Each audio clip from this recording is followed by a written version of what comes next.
Thank you very much, Dr. Molnar. I'm very, very happy to be here, and thanks for having me so early on a Friday. We'll see how well my brain is working on 8 o'clock on a Friday morning. So as Dr. Molnar said, I'm a family doctor here in Ottawa, and I have a special, so I do regular family medicine, and I have a special interest in care of the elderly or geriatrics, and I spread my time doing various outpatient clinics and nursing homes. So I'm here today to talk about advanced care planning, particularly from the perspectives of somebody who works in primary care, but I think that perspective could also be applied in terms of any physician who works in a community-based setting. Should have checked to see how, there we go. So I thought we would start off by watching a little bit of a video. Let's see if this works.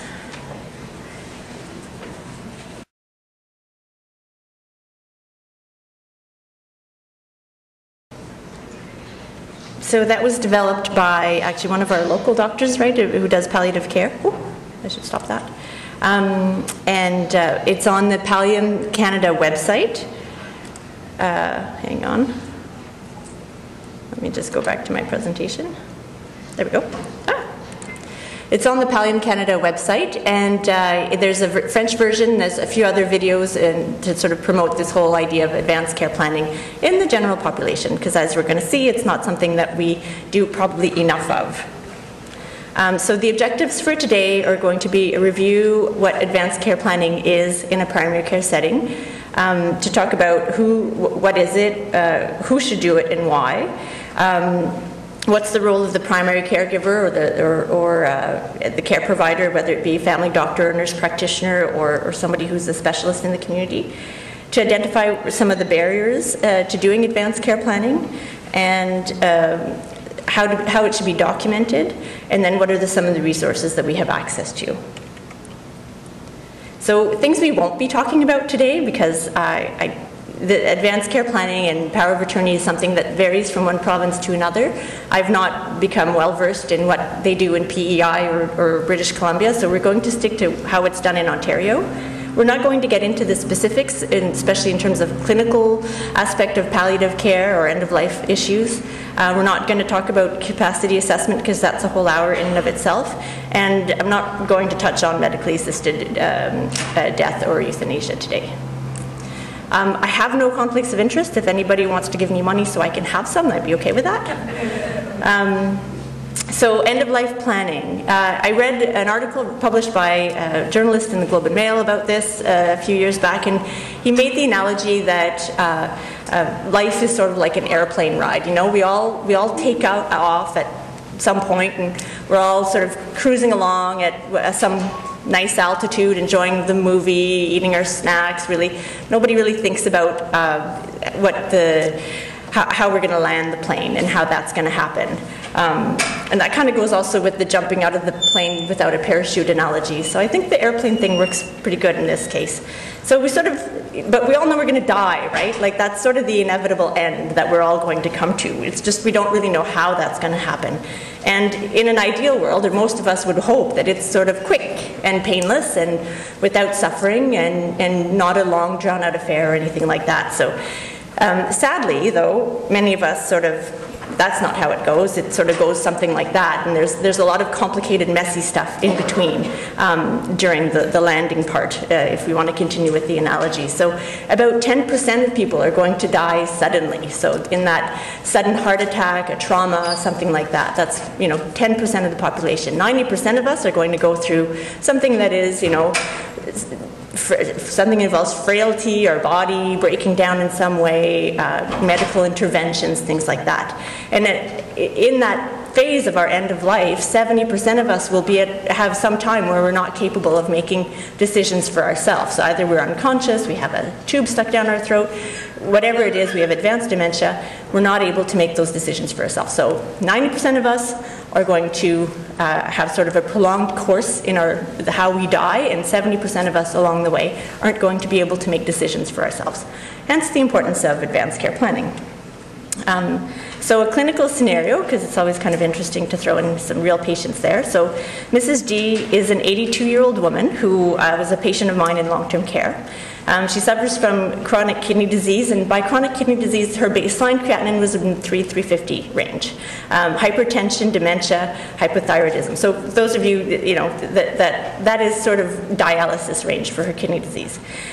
She develops this lesion on her tongue, which ends up being cancer. It progresses really very quickly. In a matter of weeks, it goes from being, the size of the head of a pencil to being a significant lesion that's causing her a lot of pain in her mouth and keeping her from eating.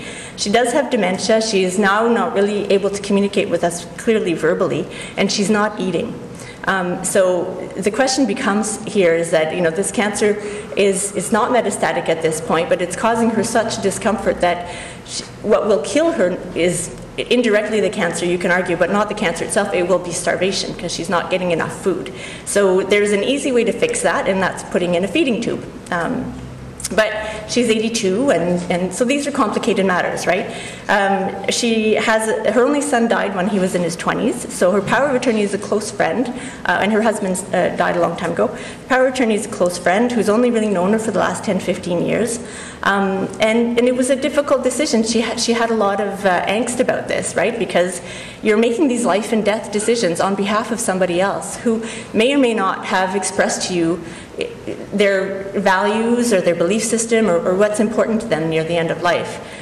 In this case, we had the advantage of knowing that this lady had in the past refused dialysis.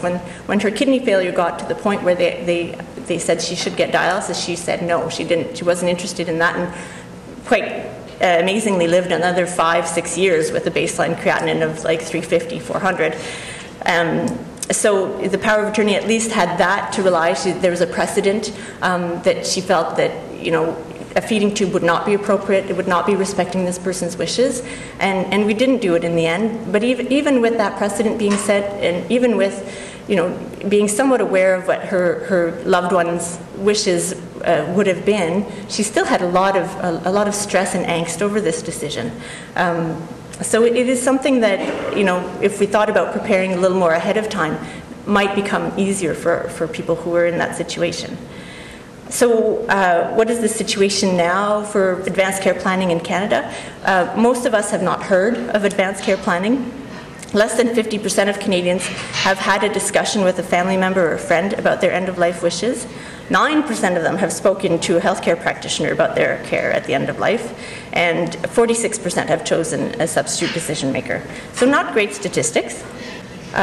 This is the slide I feel like all of us have to include in any talk on geriatric issues, which is that our geriatric population is growing, and these problems that we're having now are only going to multiply as our aging population moves on in terms of their health and their age. So advanced care planning in Canada, there's been some move recently to try to establish more of a strategy, but really we don't have a national strategy at this point. The power of attorney legislation varies from one province to the next, so that can make things tricky for people who have family members in different provinces, because they may not be aware of how things work in Alberta or BC. In 2000, the Canadian Senate reported on, there was a report on quality end-of-life care, and really they tried to bring the focus away from documents and preparing advance directives to really just encouraging people to have conversations about end-of-life wishes and advanced care. And then in 2010, there was a national framework that's sort of been started up, and there's a new campaign called the Speak Up campaign with an associated website, which I think was circulated before the talk, advancedcareplanning.ca, and there's a lot of resources, and the lovely thing about that is there are links to province by province information if people need to find that out. So what is advanced care planning? We've sort of alluded to it already in the conversation, but it's really a process of considering or reflection about values, discussing these things and planning for future health care in the event that someone is not capable to consent to treatment or make decisions with regards to their personal or to their health care. So it's something that we do when we're well, ideally, and it's a conversation that we have that evolves usually, right? Because what we were like when we were 50 isn't necessarily how we're going to be when we're 60, but it's that opening that conversation, and for that reason, for the reason that you want to do it when somebody isn't in a crisis mode, that community setting and primary care is, we all agree, the ideal place for it to happen. Unfortunately, there are a lot of reasons why it mostly doesn't happen, but theoretically, that's the idea. So we're talking about conversations about people's wishes with regards to their care. These conversations can take place between family members, healthcare providers, and it's still when somebody's, as I said, still capable. And really, you want to take into consideration that person's values, their beliefs, and hopefully it results in the appointment of the substitute decision maker. It may include a written record. It doesn't necessarily have to. You hope it finishes, the end result is the completion of a power of attorney. The power of attorney, if some of you don't know, is the legal document that designates the substitute decision maker. So if your father designates you as being the person who's going to take these decisions for him when he can no longer make them for himself, then the document that you need to fill out is called the power of attorney. There are things called advance directives or living wills. This is sort of somebody's wishes that they will have put in writing, but it is not a legal document in Ontario. The legal document is just the one that states that Jimmy is the one who's going to be taking the decisions for me. But there is no legal document yet, and this can get a bit of a murky issue because there have been some cases where it can be used, but the written document of advance directives or living wills is really to guide the substitute decision maker. It's just as good to have had a conversation as to have written it down.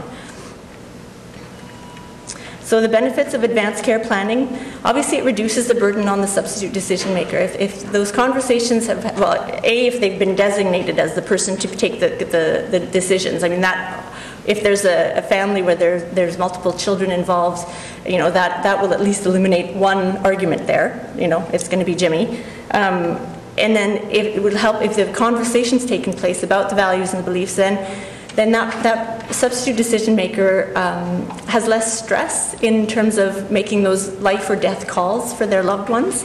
The patient benefits because it gives them more of a sense of control over their future care. It actually decreases rates of hospital admission and increases rates of hospice admission. So a lot of the time people will opt for less intervention if given the choice. Those are decisions that are difficult for family members to make, and we sort of live in a society that because we can, we should. I had a patient in a nursing home who the patient was 93. She had been declining over the last year and had repeated aspiration pneumonias and trips out to the eMERGE, and you know that somebody's not doing well when the eMERGE docs are sending back in their notes, or the internal medicine are saying, please consider making this patient palliative. Sometimes it's a matter of bringing the family members to the same realization. But I remember having a conversation with this patient's son and sort of trying to get him to the point where saying, well, maybe we don't need to send your mom out to eMERGE every time she has a fever. Maybe we could try treating her in-house. We can start antibiotics here. We can give her some oxygen here. We can see how she does. Yeah. But we wouldn't want to miss a heart attack or a stroke. And I thought, but at 93 with dementia, severe dysphagia, she had such comorbidities. I said, do you think they're going to take her to the cath lab? I mean, it's one of those things that we assume that everybody's going to get the full treatment and that it's appropriate to do so, and it's not. I mean, not everybody's going to show up with their heart attack and be appropriate candidate for balloon catheterization and very aggressive interventions. No, so because these things are available doesn't mean that they're necessarily appropriate. So if some thought has gone into this and conversations have gone into them ahead of time, children of ailing parents probably will feel better respecting those wishes, that if it was clear that they didn't want to be in the ICU at 95 years of age. That's okay, right? We're all going to die of something at some point. It's resulted in people having better quality of life near death. And it's been shown to reduce stress, anxiety, and depression in surviving relatives. So there's a lot of benefits to advanced care planning. There are a lot of barriers to advanced care planning as well, however, as we saw with the statistics that most of us don't do it. So from the patient, I'm going to talk about barriers from the patient's perspective. I'm going to talk barriers from the healthcare provider perspective. So from the patient's perspective, the first one I think is really funny. It's the whole, it's irrelevant, doesn't apply to me. Well, I mean, sorry, but we're all going to die. Like, it's sort of that, it does actually apply to all of us. Many people feel that they don't have sufficient information to engage in the discussion. So there's this feeling that you need a medical degree, you have to anticipate every possible complication of every possible health issue and then figure out what you would want done. That's not what it is. It's more about a reflection of generally what your values are, what would be acceptable to you, what wouldn't be acceptable to you. There's a misunderstanding of what it really involves, and here I've given this talk before, and I sort of give a personal story because I have parents who are getting older. I love my mother. If anybody knows her out there, please don't tell her I say this, but I love her. But we had this conversation about, you know, what you got, what they would, have they done advance directives, have they done a power of attorney? And her response to me was like, oh yes, Hélène, it's all done. It's in a brown envelope in the safe. Like, ah, okay. Mom, you live in Edmonton.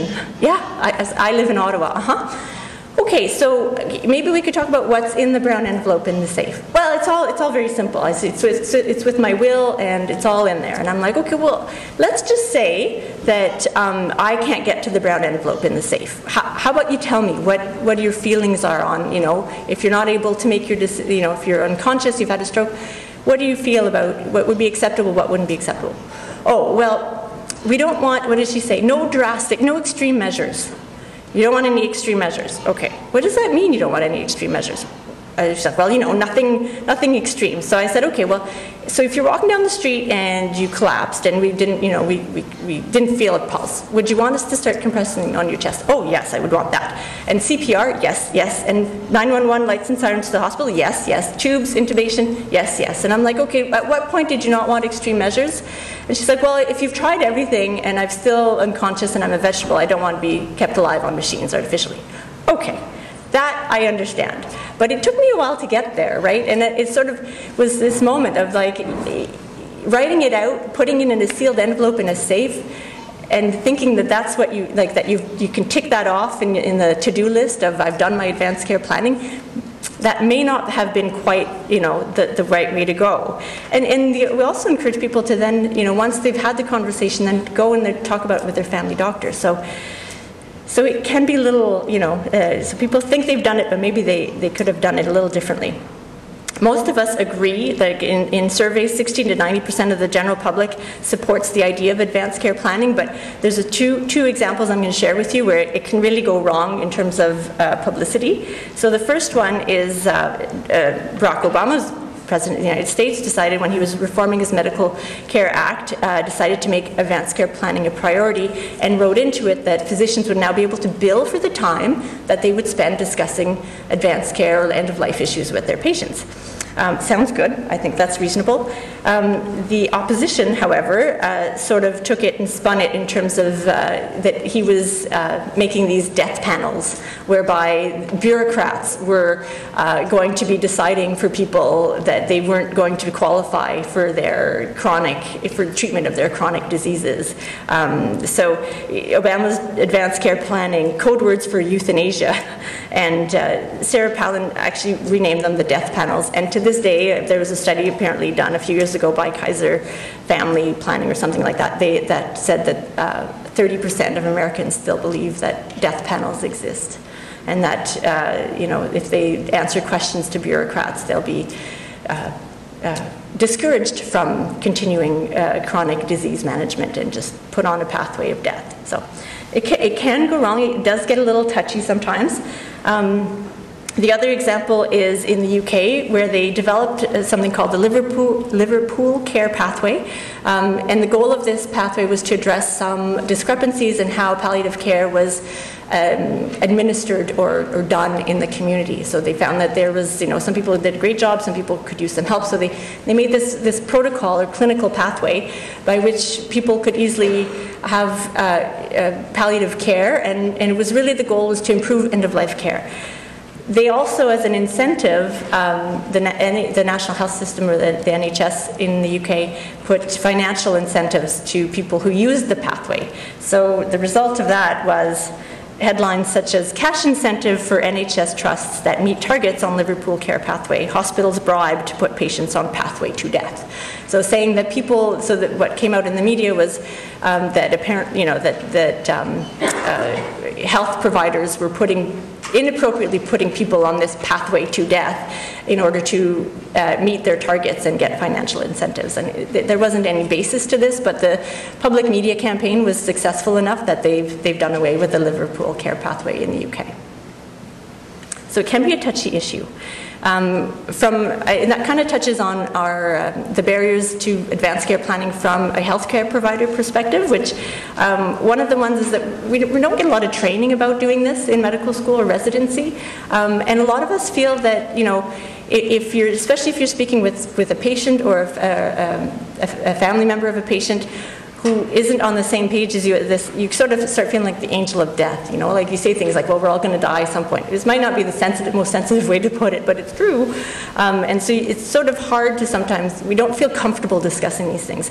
We feel uncomfortable oftentimes with prognosticating, because if you can only, to a certain extent, rely on your studies of 20% will go this way, 30% will go that way, and then you kind of feel like you're taking people's hope away from them to a certain extent, because the family member or the patient will go, but what if I had an aunt who did this, or what about, you never know. So in that way, a lot of physicians or healthcare practitioners maybe don't feel that this is the most comfortable thing for them. And the other thing is we like giving good news, like or the bad news with but don't worry, we have a treatment for that kind of thing. And so advanced care planning and talking about end-of-life issues oftentimes doesn't jive with our nature in terms of what we do. And I mean, just even most of us, the extent to which we've been exposed to it is medical school residency, where you were doing hospital calls for, internal medicine or whatever, and you're admitting an elderly patient, and it's the middle of the night, and they ask them if they want to be resuscitated or not. I mean, that's not exactly what advanced care planning is, but that's pretty much what most people get exposed to. Unless, of course, it's changed since I've gone through medical training. I don't know. One of the major barriers is time, obviously. I'm a family doctor, and I've got a little social media thing happening with other community physicians, and I put the question out there to them saying, tell me what your barriers are to doing this in your practice. And time was probably one of the biggest ones. I mean, people come in with their list of issues, and you've got a 15-minute appointment to get through the hypertension and diabetes and last month's fall and whatever, and so advanced care planning oftentimes gets bumped off. Many people also, especially in the elderly, don't end up doing periodic health exams, right? That yearly physical where you get a chance to sort of step back and not worry about the fine, you do worry about the fine management of each problem, but you also get a chance to look at the broader picture.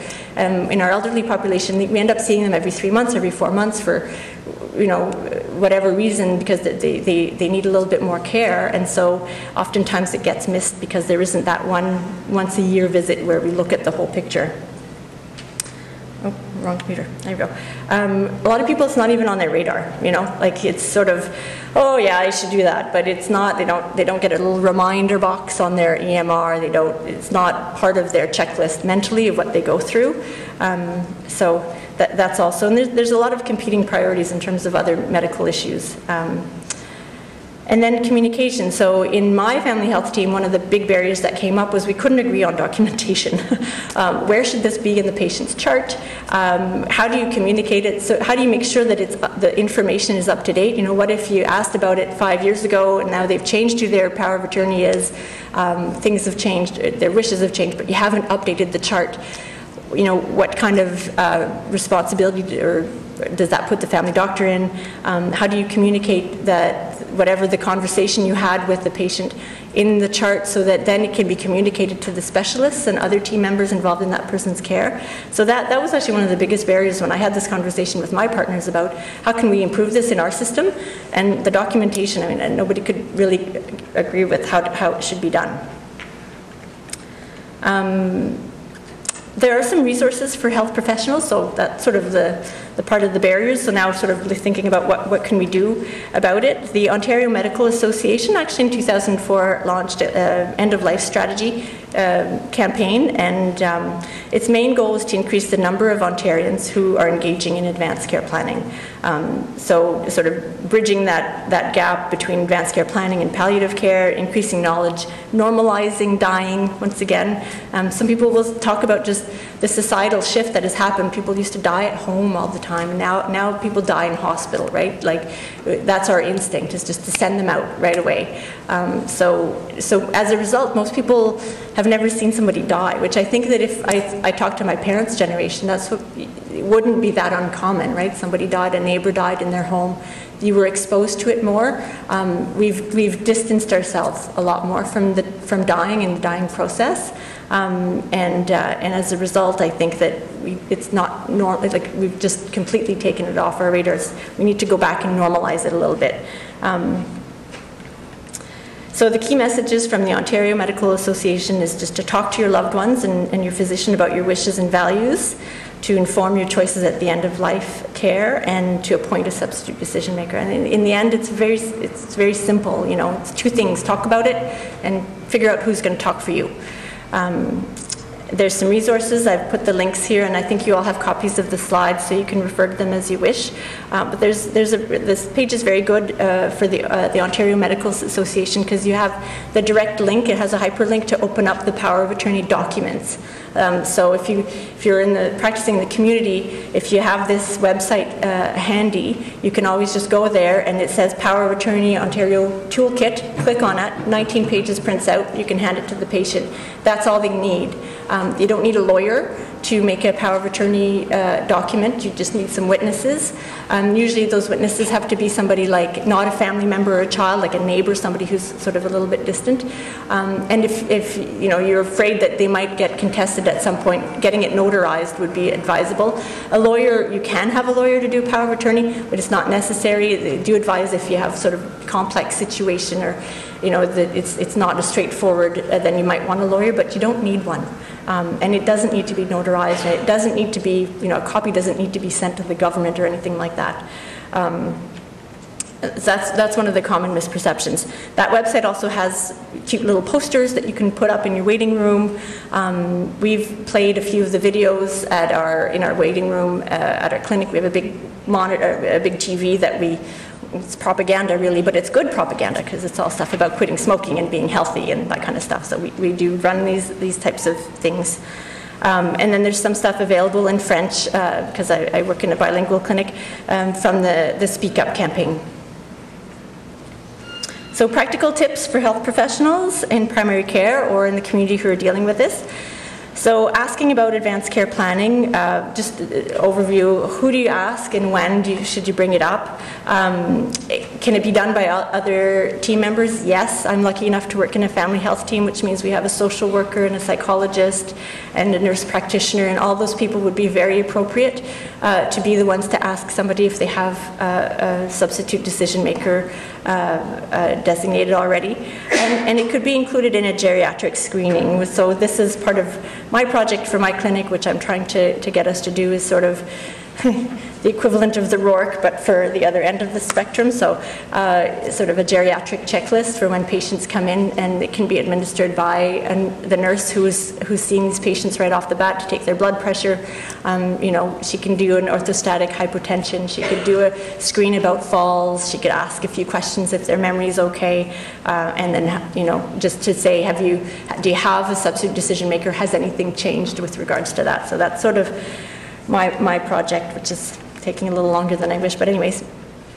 So who do you ask and when?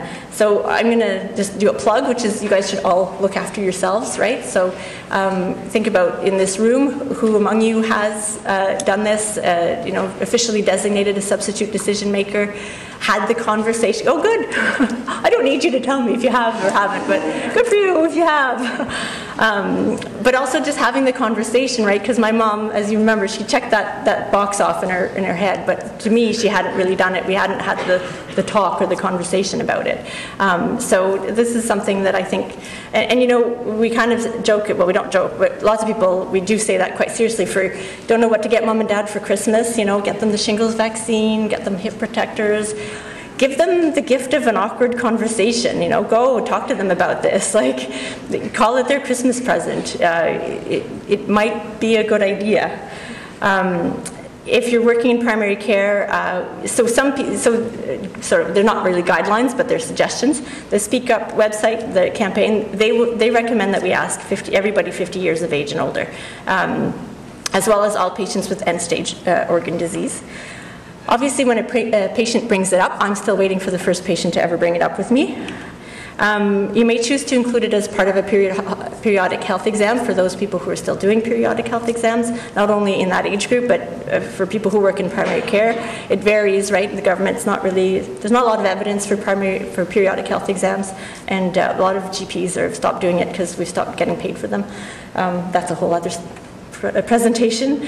Obviously at any time there's been a significant change in health status, so somebody's got a new diagnosis or a current diagnosis where the illness progresses. This is a place where I think where we do a disservice to many people who we diagnose with dementia initially.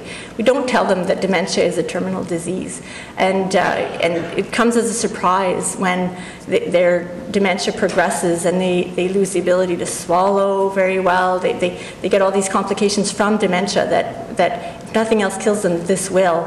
And at the beginning of it, they were never told. And especially for our patients with Alzheimer's dementia, because many of them are actually very well otherwise, right? Like somebody with true Alzheimer's disease, oftentimes we'll see them, they're on 1 or 2 medications. They're walking around, they look good, they look strong. We don't tell the family members that this is something that can progress and is terminal, you know, so it comes as a bit of a shock at the end of life, and it can be very difficult for families to accept. So being upfront about prognosis and then just revisiting this issue as disease progresses. Other guidelines have been 55 years of age and older with advanced illnesses, so COPD, congestive heart failure, cirrhosis, cancer, end-stage dementia, although, as I said, you hope you had that conversation before it gets to end-stage. Anybody, so this is for people who aren't working in the community, but anybody who's 80 years of age or older and who gets admitted to the hospital from the community because of an acute medical or surgical condition. So urosepsis, UTI, delirium, things like that. And this is, if you forget everything else I just said in the last few minutes, if you remember, this is a very high-yield question, which would be, would I be surprised if this patient died within the next year? So that's a surprise question. And if the answer is no, I wouldn't be surprised, then definitely this is an appropriate conversation to have with that patient. And so then how do you introduce the topic? Because a few moments back I sort of said we kind of feel awkward about it. I really feel like you need to start with an opening statement about the person's health in general. So if somebody's coming to you and they're 50, 55 years old and they're fine and you're just wanting them to say, hey, you should do this, you can say, well, you're well now, you know, I'm not worried about your health now, you're doing well, but this might be a good time for you to think about the future. As opposed to somebody who does have a diagnosis and you are concerned, then you can say, well, I am a bit concerned about your health, and even a different approach in that terms is, what is your understanding about your condition and how it's going to progress? So you sort of check in with them to see where they're at in their understanding of their disease. But I do think that if you bring it up out of the blue, some patients might think that you're sort of through the back door trying to like announce to them that they're dying of something that they hadn't imagined that they were dying of. So I always start off with, you're well now, you know, you're in good health, that's great. Have you thought about this? Another good way to bring it up sometimes, and a colleague of mine mentioned this, she says it's in that the people who are in that generation where they're seeing their parents getting frail and elderly and dealing with things like nursing homes and hospital admissions, it's a good opportunity to say, you know, you see what you're going through with your dad now. Have you taken the time to have the conversation with your loved ones to make sure that when this is you 30, 40 years from now or whatever, that it's sort of been dealt with, or that, so that's sort of a good way to open the door, and they're like, oh, you know, yeah. I'll get to that when I'm not so busy, but so that's a good, those are all good openers. Saying things like, I want to ensure that you get the best possible care, what's most consistent for your wishes, so those types of things. I won't go through all of it because it's essentially all the same. Has anyone spoken to you about your wishes at the end of life?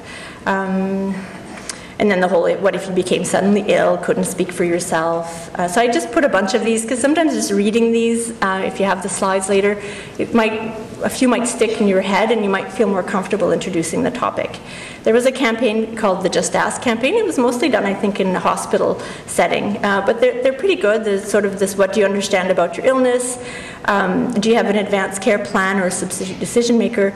And do you know what I mean by this? And so that's a good opener as well to sort of talk about what it means and to explore that whole idea. And then have you talked to your substitute decision maker? So making sure they've had the conversation with their substitute decision maker about their wishes.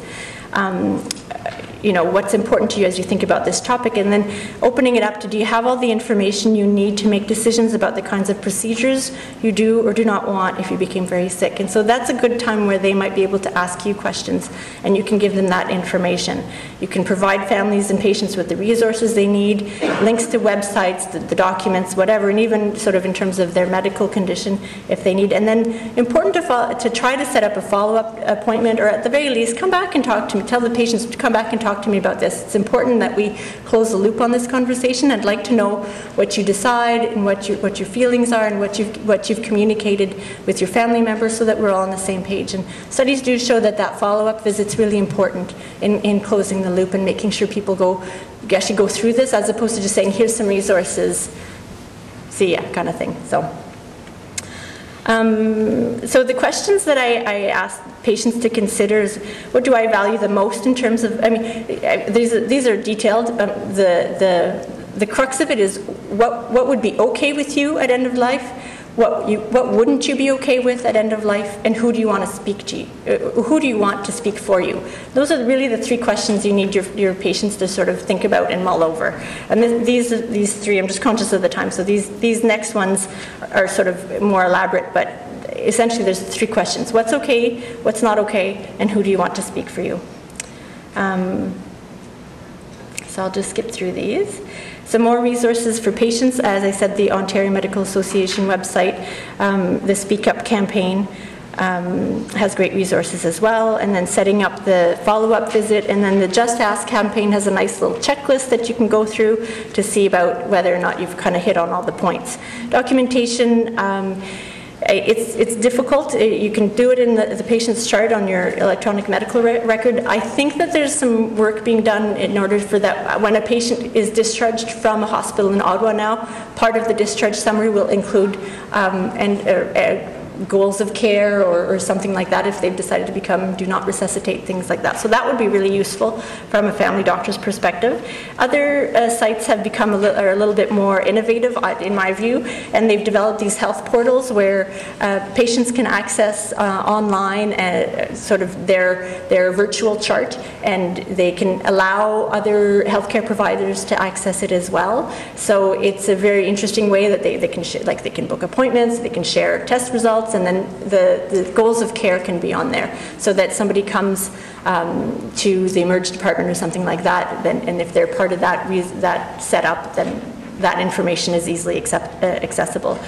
Like I said, there's living wills or advanced directives, which is sort of a written out version of what the patient's wishes are, and then there's these little wallet cards that you can get either through the province of Ontario, and that's on the website for the OMA, and then the advanced care planning ones, which is really just saying the name of the substitute decision maker and how you can get a hold of them and what's their relationship. But those are useful pieces of information, right? Something happens quickly and a patient isn't able to speak for themselves, that's at least a good start.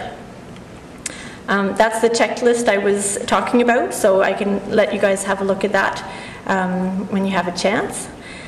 So what am I doing? This is I meant to change the title of that slide because I find it's very existential. What am I doing? So I'm trying to raise awareness about advanced care planning by doing these kinds of talks, trying to raise awareness with my colleagues and my patients within my clinic. We've tried to develop some tools within our electronic medical records to make it easier for family doctors in our practice to ask and document. I work at a primary care memory clinic, and all our patients who come through there are asked about this and given resources at that time.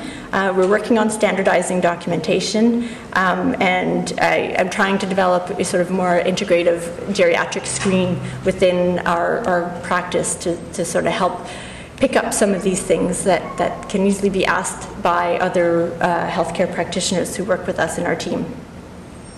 I have a few examples, but I wouldn't mind just skipping ahead past the examples to show you what those look like in our electronic medical record. I don't know if that would be interesting or not, but so we have, let me just go ahead. This is what it looks like in my electronic medical record. This is a very common patient we see a lot, Mickey Mouse. He comes quite frequently to our clinic, and we can do all sorts of things to him in this virtual chart.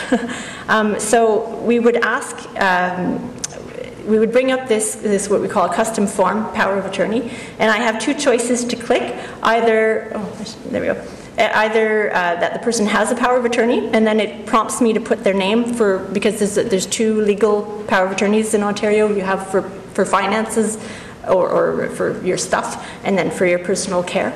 So then they can be two different people. So then you would write the names down.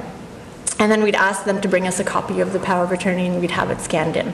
And then, or alternatively, if they don't have a power of attorney, then I can click that I've discussed the benefits of assigning a substitute decision maker in the event the patient's no longer capable of speaking for himself or herself, and the importance of legalizing that in a power of attorney. And that's a long-winded sentence, if only that it's to cue the family doctor if they've forgotten how to sort of sell this to the patient. It sort of tells them what it is and why they should do it. And then patient was encouraged to book a follow-up appointment to discuss any questions. And then I can click on that power of attorney toolkit given, and that if I click on that, it's in blue, powers of attorney booklet. I can click on that, and it pops open the toolkit you need to fill out a power of attorney and prints it, and I can give it to the patient right then and there. And then I can ask them to, we have a brief conversation about what to consider, and then to come back and see me. So I think our colleagues have been using this more and more. And then that's what it looks like once you've clicked finish. So either that you have no power of attorney, or that you have a power of attorney and Susan Smith is the person. I think I'm going to end it there because I'd like to have some time for questions and discussion. I'd like to thank you once again for having me.